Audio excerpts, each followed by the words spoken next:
we'll get into some more difficult questions. So hopefully I'm asking these questions respectfully and not putting you on the spot too much. And Mike, I'm gonna start with you.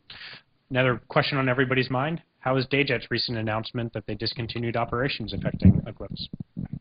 We were very saddened by DayJet's announcement. The data that Ed has shared publicly was proving that model was working, that being the per seat on demand as opposed to the whole aircraft charter. Some of the data that he released publicly was over 50%, more than 50% of the people that had flown in it as a customer had been a repeat customer. And so their model started with what's called enterprise, only business. So they had not gone after the leisure market. In fact, it was just last month that they announced they were going to start flying on the weekends, and it was also last month when they achieved over-water ops approval.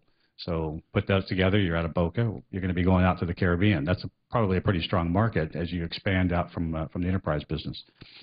So we still continue to believe in what Ed built in a very unique way, just like we believe in other fractional markets or charter. Where, again, when you introduce value and economics into for hire operations, you should be able to sell more. Eclipse never built its model around DayJet. We didn't build a model around any number of orders. In fact, we have, on a very conservative basis, from our financial planning, taken out most of the DayJet business to see if we could make it without. And again, our model has never been predicated on that. So it's very unfortunate, but we're fine. We've got hundreds and hundreds and hundreds of orders to fill, and we'll do that. And I think most of our customers will be very happy to move to the left instead of having to wait so long. We wish nothing but success to Ed and his team and how DayJet, whatever happens with them. They were a great partner.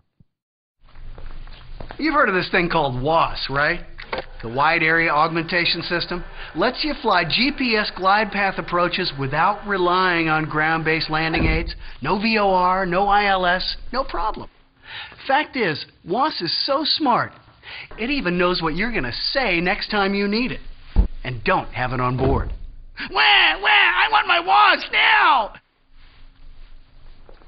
I was really crying there for a second.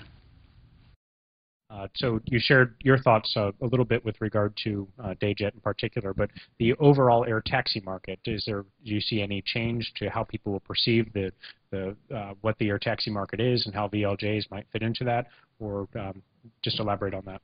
I think you can't help but without investigating, come to the conclusion if DayJet goes away, ergo air taxi goes away.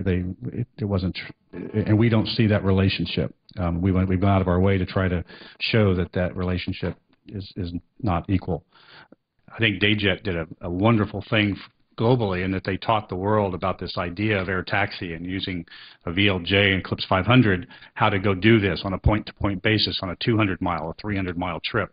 The question's always been, well, if this is such a great idea, why don't you do it with a bunch of King Airs or get some old Citation 500s for $1 million? Why won't it work there? It is, in a very simple way, is that if you can price something in a way that is more compelling or a better alternative, then that's what can help create all new markets or expand these markets. And so whether it's whole charter or branded charter, there are all types of words that are being used in business plans today as people are out trying to raise money. It really comes back to the DayJet model was very unique and was proving that it worked. Other models of city pairs versus just I have a charter and I charge $1,400 an hour with a single pilot. If you want to charter a King Air 350, it's $1,600 an hour. What do you want? I need to take my children and 3 bicycles and 400 pounds of toys. You're probably going to take the King Air. If you want to get somewhere fast and it's a day business trip, the Eclipse is a great choice and it's more economical. And I think that's what certainly North American Jet, Linear Air, DayJet was proving. Gold Aviation, I shouldn't name them because I'm going to miss one of our customers, but a number of our 135 customers are proving this today, in that, hey, I can offer you a jet at this price point, and it's working. I agree with Michael that the failure of DayJet doesn't mean that the air taxi model would not work. We believe that under the right market conditions and under the right pricing conditions, this model have a great chance of success. Of course, the way that DayJet choose to get into the market with a per seat model is much more complicated than a model based on the full aircraft sale. Our customers, they are mostly their plans are to operate these airplanes on a branded charter air taxi operation. So they will be chartering the full airplane, not by seat.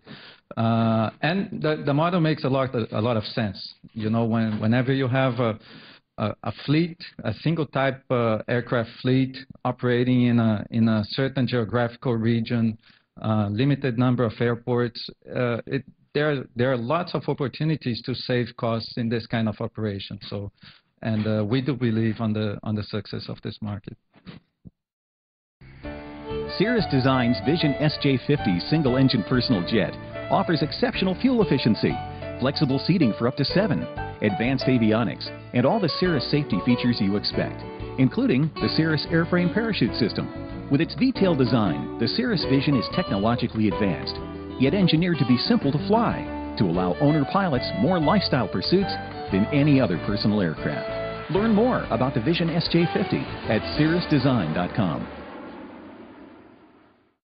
Yeah, I think that I agree with both of you. I think that's exactly what we're seeing. A business model failure or because of economics or anything else, having nothing to do with the product or anything else, that the customer base that we see specifically for the elite product overseas is generally for an air taxi and a charter on a per plane basis. The customers that we're seeing out there, we're generally seeing them as not owner operators. They will be professionally flown outside of the United States. In the U.S., we've never, as a company, gone after the air taxi market because we saw, from where we came on the experimental side, we saw owner operators as being our market, and certainly our market that we could touch, that we could successfully deliver to. And when we looked at large operations here in the United States, we didn't feel in the short term that we could supply that. We're feeling a little bit different now, but more specifically outside. So I think it just depends on where in the world. But that business 135 is wonderful. I don't have much to add to that. I think we've covered it pretty well, but I'm sure I could speak for all of us that we're watching the market and hoping that these operators can figure out how to make some money doing this. It reminds me a lot of the old days with the commuters where everybody wanted to be a commuter, and yet we had to filter through so many various operators to find the good ones that could make a commuter operation really work, starting with 19-passenger airplanes.